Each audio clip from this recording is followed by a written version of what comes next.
चमकल कोख में भी जुरिया खुली गइल के मड़ियानु हो। ए ललना चमकल कोख में भी जुरिया खुली गइल के मड़ियानु हो।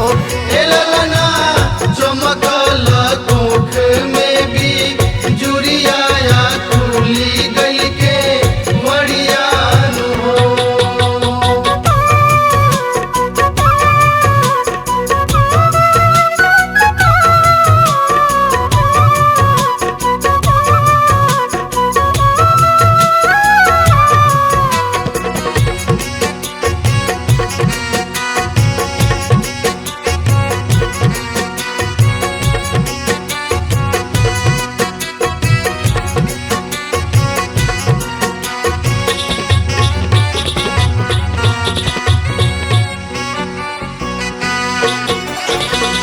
देवता लोग फूल बरसैले की कंसे काले अइले की कंस काला अइले नु हो।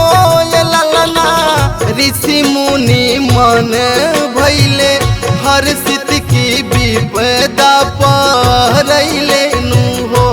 ए ललना ऋषि मुनि मन भइले हर्षित की विपदा परैले नु हो। हे ललना ऋषि मुनि मन भइले हर्षित की विपदा परैले नु हो।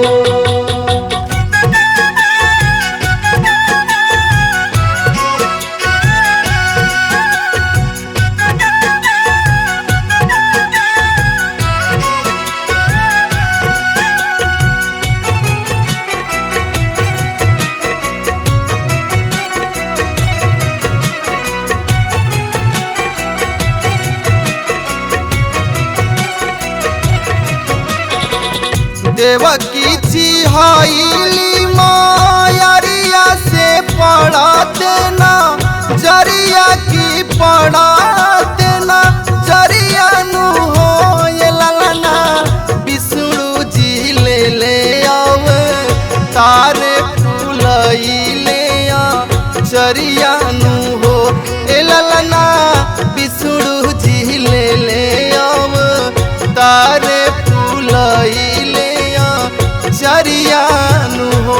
हे ललना विष्णु जी ले आव तारो फूलैले जरियानु हो।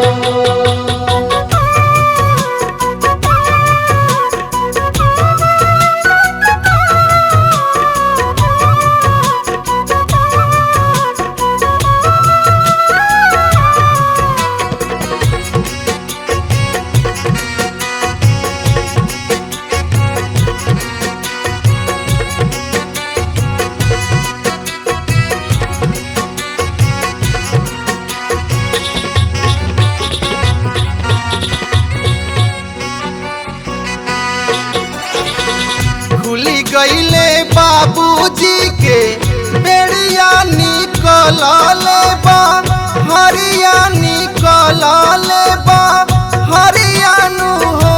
ये ललना मथवा पधई के टो करिया से नग छ दरियानु हो।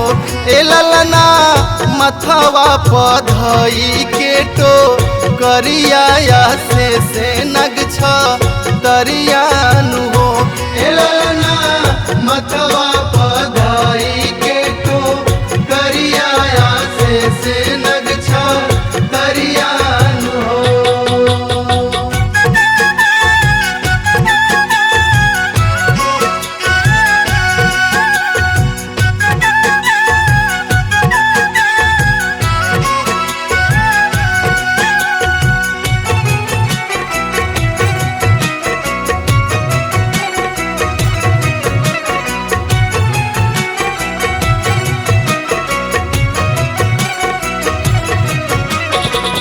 चली भैले गोकुल के डागरिया बचाई के ना जरिया बचाई के ना जरिया नु हो। ये लला पार के जमुना के ला हरिया श्री नंद के दुवरिया नु हो। ए ललना पार के जमुना के ला हरिया श्री नंद के दुवरिया नु हो। ए ललना पार के जमुना के ला हरिया श्री नंद के दुवरिया नु हो।